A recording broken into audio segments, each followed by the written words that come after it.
서기 585년 스페인의 순교자 성 헤르메네질도 왕자. 서기 6세기 말 이베리아 반도를 지배하던 서고트 왕국은 거대한 영적 전환점을 맞이하고 있었습니다.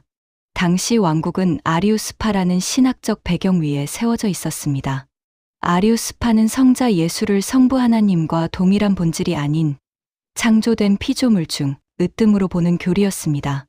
이는 로마 가톨릭의 정통 교리와 정면으로 배치되는 것이었습니다. 이러한 혼란의 시대에 서고트 왕국의 후계자였던 헤르메네질도 왕자의 등장은 역사의 필연적인 사건이었습니다. 그는 왕국의 안정과 번영을 책임져야 할 태자였으나 그의 영혼은 세상의 통치권보다 더 높은 곳에 있는 진리를 갈망하고 있었습니다. 헤르메네질도가 왜 자신의 친부인 레오비길도 왕과 맞서며 죽음을 선택했는지 그 내면의 동기를 깊이 들여다보는 것은 오늘날 우리에게 큰 의미를 줍니다. 헤르메네질도는 서고트 왕실의 정통성을 이어받은 인물이었습니다. 그의 아버지 레오비길도는 강력한 군사력을 바탕으로 스페인 전역을 통합하려던 야심가였습니다. 왕은 국가의 통합을 위해 종교적 일치가 필수적이라고 믿었습니다. 그는 모든 백성이 아리우스파를 믿음으로써 왕권 아래 하나로 뭉치기를 원했습니다. 헤르메네질도 역시 아버지의 이러한 정책을 돕는 충실한 아들이자 장차 왕국을 다스릴 지도자로 성장했습니다. 그러나 그의 삶에 균열이 가기 시작한 것은 프랑크 왕국의 공주 인군다와 결혼하면서부터였습니다. 인군다는 정통 기독교 신앙을 가진 여인이었습니다.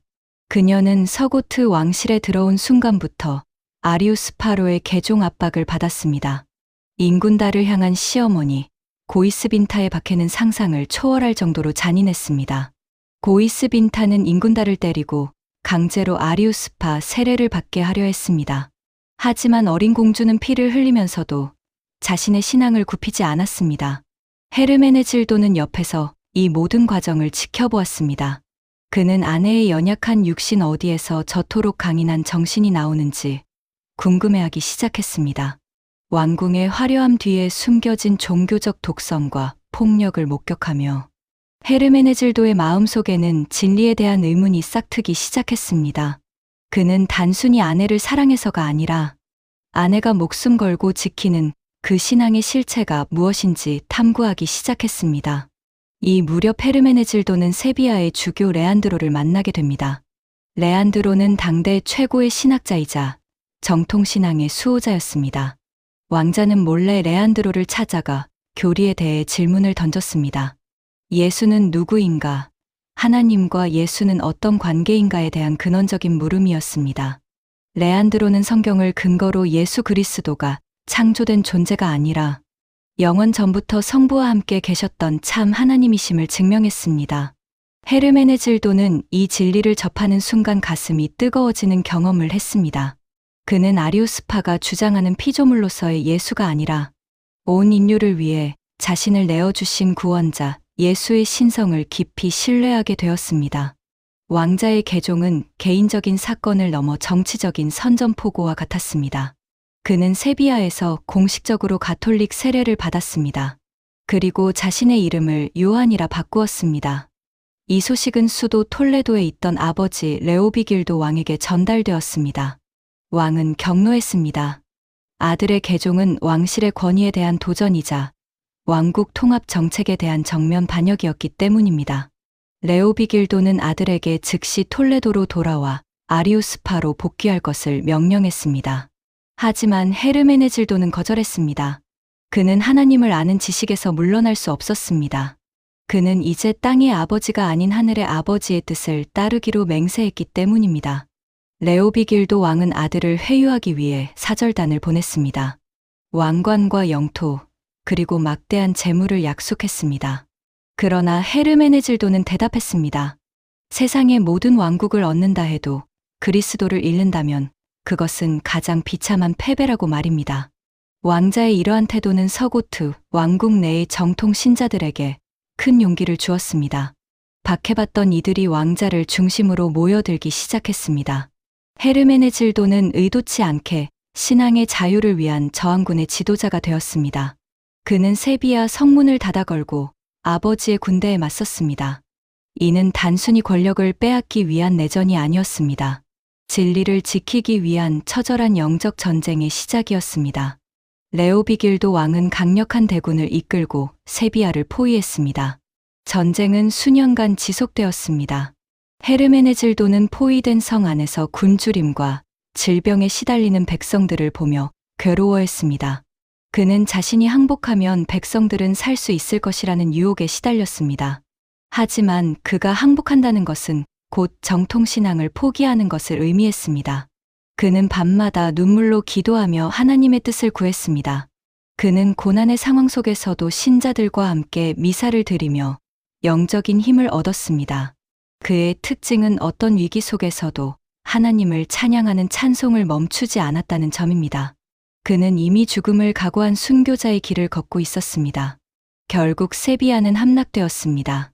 헤르메네질도는 포로가 되어 아버지 앞에 끌려갔습니다.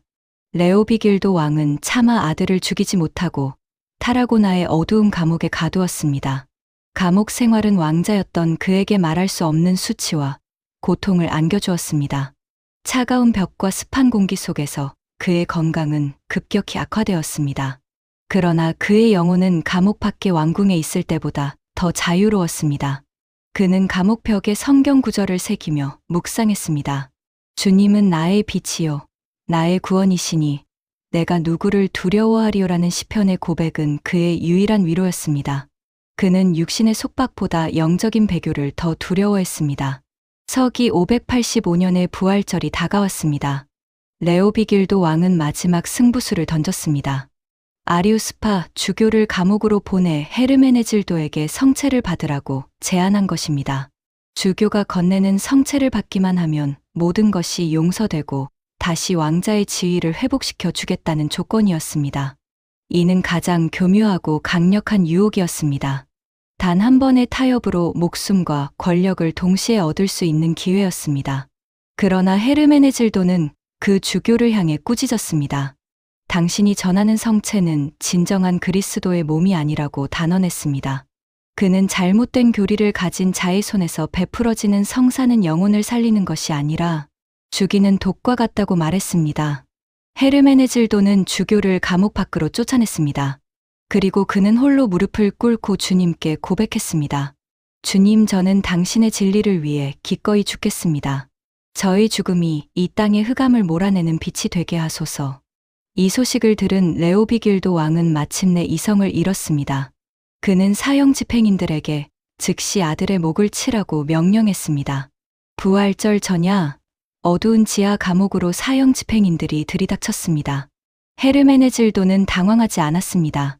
그는 오히려 평온한 표정으로 그들을 맞이했습니다. 그는 자신의 목을 치기 위해 도끼를 든 형리를 향해 축복의 말을 남겼습니다. 585년의 그 밤, 스페인의 가장 고귀한 혈통은 가장 처참한 장소에서 순교의 피를 흘렸습니다. 헤르메네질도의 순교는 당시 유럽 전역에 큰 충격을 주었습니다. 왕자가 자신의 왕위와 목숨을 바쳐 지키려 했던 그 신앙의 정체가 무엇인지 모두가 주목하기 시작했습니다. 그의 죽음은 단순히 한 개인의 희생으로 끝나지 않았습니다. 아들을 죽인 레오비길도 왕은 평생 아들의 마지막 미소를 잊지 못했습니다. 왕은 죽음의 문턱에서 비로소 아들이 믿었던 그 하나님이 참 진리임을 깨달았습니다. 왕은 차마 아리우스파 신료들의 눈치를 보느라 공개적으로 개종하지는 못했지만 자신의 또 다른 아들이자 후계자인 레카레드에게 가톨릭으로 개종할 것을 유언으로 남겼습니다. 헤르메네질도의 죽음이 아버지의 완고한 마음을 뚫고 지나간 것입니다.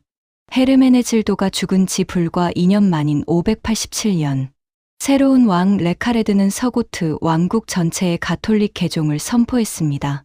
589년 제3차 톨레도 공의회를 통해 스페인은 공식적인 가톨릭 국가가 되었습니다. 이는 역사적으로 엄청난 사건이었습니다. 만약 헤르메네질도가 감옥에서 타협했더라면 스페인은 오랫동안 아리우스파의 혼란 속에 머물렀을 것입니다. 그의 순교는 한 국가의 영적 뿌리를 완전히 바꾼 위대한 희생이었습니다. 그는 죽었으나 스페인 전체를 살렸습니다. 그는 지상의 왕관을 포기함으로써 스페인 백성 모두에게 하늘의 왕관을 선물한 셈이 되었습니다.